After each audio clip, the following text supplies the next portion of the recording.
Assalamualaikum warahmatullahi wabarakatuh. Baiklah, pada pertemuan pertama ini kita akan membahas tentang pertumbuhan dan perkembangan. Nah, pada materi pertumbuhan dan perkembangan, apakah yang harus kita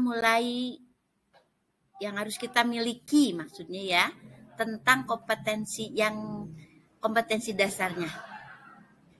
Kompetensi dasar dari materi ini adalah menganalisis hubungan antara faktor internal dan eksternal dengan proses pertumbuhan dan perkembangan pada makhluk hidup.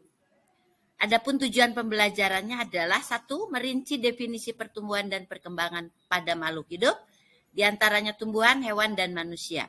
Yang kedua, menentukan faktor-faktor yang mempengaruhi pertumbuhan dan perkembangan pada makhluk hidup. Peta konsep yang akan kita bahas untuk pertemuan hari ini adalah tentang pengertian pertumbuhan dan perkembangan, kemudian faktor pertumbuhan perkembangan pada tumbuhan saja, dan nanti untuk hewan itu akan kita bahas dalam pertemuan berikutnya. Baiklah, kita lihat pengertian pertumbuhan pada makhluk hidup. Ya. Apa itu pertumbuhan? Pertumbuhan adalah peristiwa perubahan biologis yang terjadi pada seluruh makhluk hidup berupa pertambahan ukuran, volume, tinggi, dan massa yang bersifat irreversibel atau tidak kembali lagi. Nah, pada pertumbuhan dapat diukur secara kuantitatif dalam satuan ukuran panjang dan berat. Pengertian daripada perkembangan itu adalah suatu proses menuju tercapainya kedewasaan. Nah, pada tumbuhan tercapainya kedewasaan ditandai dengan terbentuknya bunga. Sedangkan pada hewan yaitu matangnya sel-sel kelamin antara ovum ataupun sperm. Nah, perkembangan tidak dapat diukur secara kuantitatif tetapi dapat dinyatakan secara kualitatif. Baik, pertumbuhan pada tumbuhan diawali dari biji, di mana di sini terjadi proses apa yang disebut dengan perkecambahan. Jadi perkecambahan itu adalah proses yang terjadi pada biji sehingga terbentuklah embrio. Ya, dengan kata lain, bahwa proses perkecambahan adalah biji yang tumbuh menjadi zigot, kemudian menjadi embrio yang dilengkapi oleh cadangan makanan atau endosperm. Nah, perkecambahan ini adalah hasil dari satu pembelahan sel, di mana pembelahan mitosis menghasilkan sel anakan baru. Lalu yang kedua pembesaran sel, yaitu pertambahan ukuran sel anak. Yang ketiga adalah diferensiasi sel, perubahan sel hingga terbentuk organ-organ.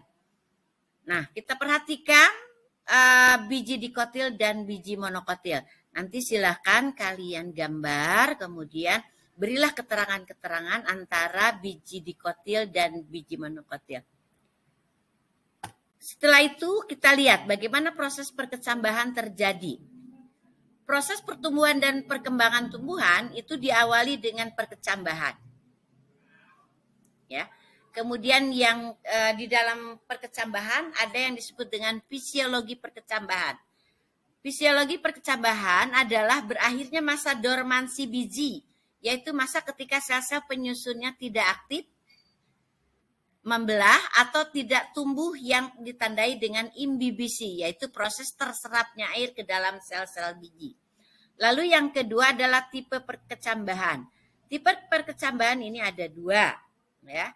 Yang satu hipogel, yaitu di mana kotiledon itu berada di bawah permukaan tanah. Dan yang tipe yang kedua yaitu epigel, ya. Ini adalah tipe perkecambahan di mana kotiledon itu berada di atas permukaan tanah. Jadi kandungan biji yang berkembang itu nanti ada di atas. Ya, kita perhatikan gambar berikut ini ya.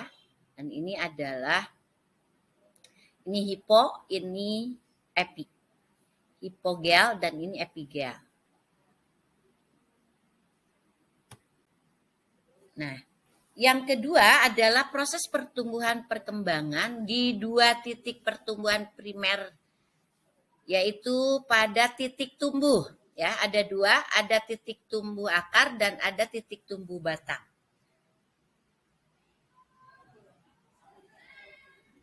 Di dalam titik tumbuh ini akan terjadi pertumbuhan, baik itu pertumbuhan primer maupun pertumbuhan sekunder.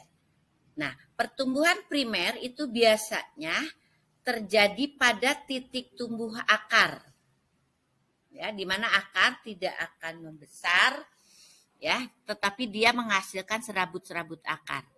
Nah, pada titik tumbuh batang ini ada yang disebut dengan kambium, maka di sini akan terjadi pertumbuhan sekunder. Jadi titik tumbuh batang itu akan membentuk lingkar tahun atau jumlah antara xilem dan phloem sekunder, primer dan sekunder.